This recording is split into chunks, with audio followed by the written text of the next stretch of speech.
Good afternoon, students. Today I am discussing one of the important sum of leverage, including indifference point. The problem is basically on a problem of indifference point. Alternative financing plan is given, and the for plan A and plan B, equity share capital and the debt capital is given. If you look at for plan A, there is only equity 2 lakh, there is no debt capital. But for plan B, equity capital of 1 lakh and debt capital of also 1 lakh. If you look at the total capital structure, 2 lakh each for both the companies, and the corporate tax rate is given 50,000, and EBIT level is given 10,000 and 30,000. Now look at here. What we have to see, that whatever may be the structure, whatever may be the capital structure, the EPS will be the same. That is the main concept of indifference point.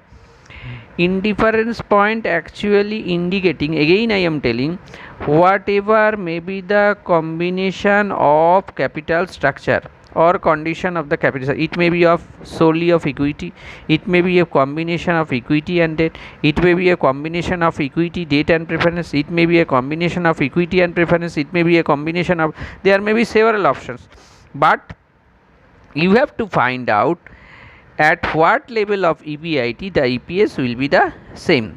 Look at the question. We have already seen the question. Now we are putting it into a formula. In the earlier class we have already discussed about the formula of how to calculate the EPS of indifference point.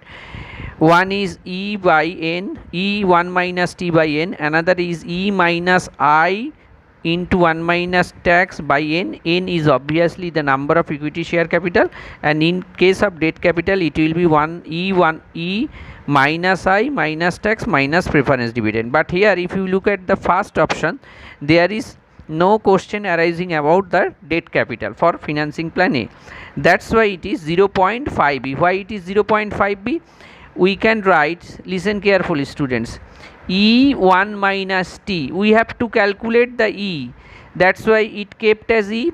1 minus 0.5 itself again 0.5, 1 minus 5 itself again 0.5, automatically it becomes 0.5E.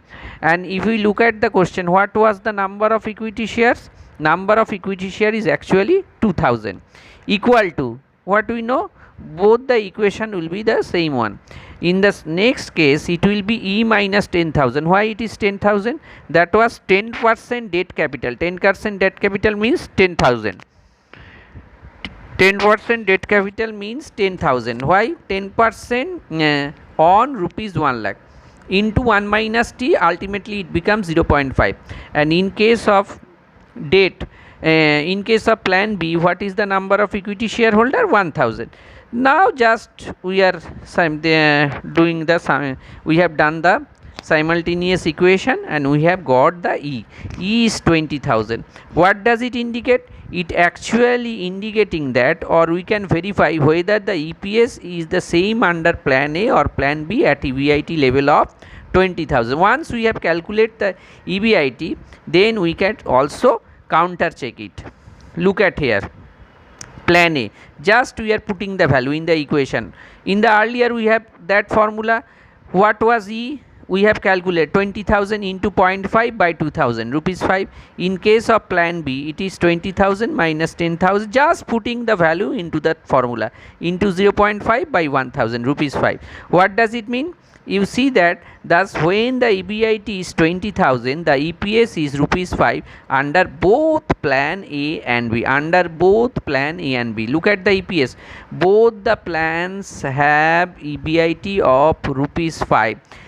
Look at the question, they have different capital structure. Total is 2 lakh, but capital structure is different. For plan A it was only 2 lakh consisting of equity, but for plan B it was 1 lakh debt and 1 lakh equity. But when the EBIT is 20,000, irrespective of capital structure, the EPS came to rupees 5. Hope you understood the problem of indifference point.